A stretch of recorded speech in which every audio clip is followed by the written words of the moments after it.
It's funny, man. The left really, really wants you to believe that RFK Jr. is just some crackpot conspiracy theorist, dead bear pranking weirdo that his own family doesn't even like, right? And that no one should trust, that you shouldn't trust. And, the part about his family is especially funny to me because I really do believe, I think this is the week that we're going to hear more from Tim Walz's brother, Jeff. And of course, whenever he comes out, he's going to be absolutely destroyed by the left. But if you're Mary Trump or any random Kennedy, whatever you say about your family, that just becomes the gospel. That's accepted and they just run with it, right? But anyway, the left hopes that they can convince you not to listen to RFK Jr. because they know that if you do, unless you're a complete, vote blue, no matter who, blue ain't on crazy person, they know that the things that Kennedy says are impossible to unhear, especially when they're said by a Kennedy, right? But I'm going to show you that. But first, guys, this is what the left really believes about your First Amendment, basically all your constitutionally provided rights.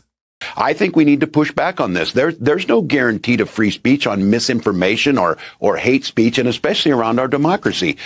I still can't believe it, man. This guy is running to become the vice president of the United States, and he wants you to believe that he's just some good old boy, Midwestern, just good salt of the earth, Midwestern guy, Midwestern values, when in reality, the guy's an authoritarian. The guy is as communist as you can possibly be in the United States. And he says that your right to free speech is not absolute. And if some leftist fact checker says that you're wrong, if you're deemed to be speaking misinformation, especially in regard to our democracy, he says, then he says your right to speak should not be absolute. And just so we're all playing by the same rules, when it comes to our democracy, the people who decide if you're peddling misinformation are the same people that told you that Russiagate was real and Hunter Biden's laptop was fake.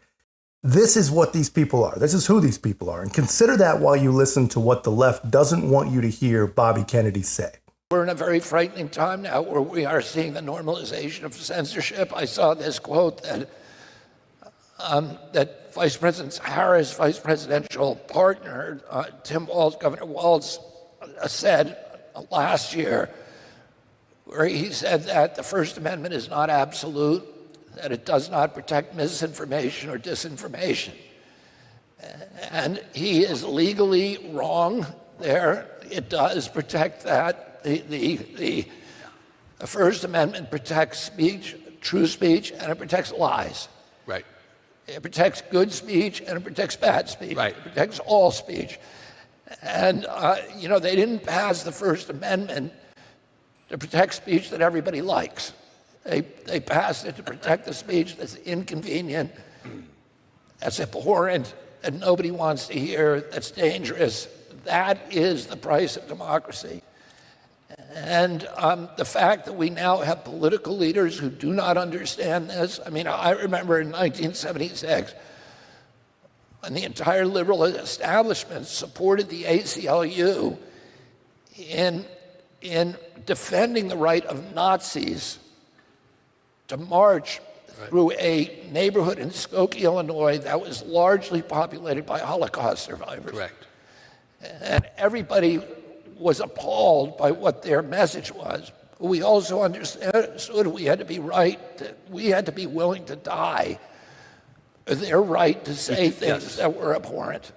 And if we don't have that, democracy is gone. We're going to lose it. Correct. The idea that you have a vice president, a guy who wants to be vice president of this country, who does not know that, who does not know the First Amendment is not limited. Yeah, it really is that simple, man. Being exposed to ideas you disagree with, people you don't like, facts, figures, theories that are uncomfortable to you or challenge your worldview. That's the price of democracy. That's a really, really great way to put it.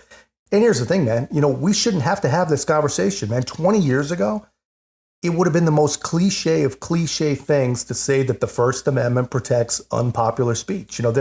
There is no need to protect speech that everybody likes or everybody agrees with. But those days are long gone, man. And RFK Jr. is absolutely right. We now live in a time where we have elected leaders that don't understand this. Actually, as I say that, I don't actually think he is correct.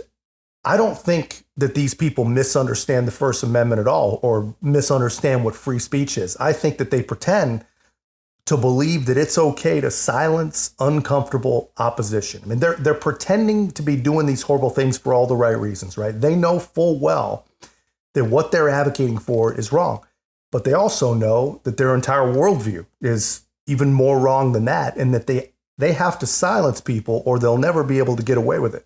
That it is essentially, there's speech that is not protected. Pedophilia is not protected. You can prosecute it. Urging violent action is not protected. Shouting fire in a crowded theater is not protected.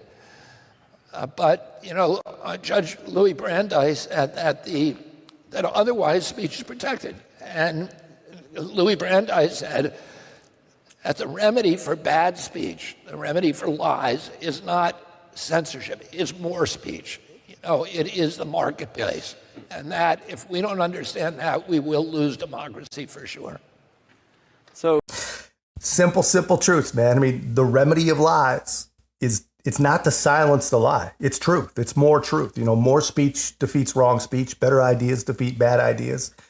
It really is that simple, man. I mean, that is exactly what this country is founded on. And honestly, it's the only reason we've survived. And it's the hallmark reason that we've thrived. And this is absolutely right, man. If we cease to understand these very, very simple truths, if we lose that, if we let these people take it away, if the ministry of truth gets to decide who says what and what is or isn't true, then it's all gone. We'll stop thriving and we'll stop surviving pretty quick out of that. After that, I don't think it would even take very long, man. But that's all I got, guys. Let me know your thoughts in the comments. If you haven't already, man, be a part of our growth. Make sure to like, comment, subscribe. Most importantly, share the channel.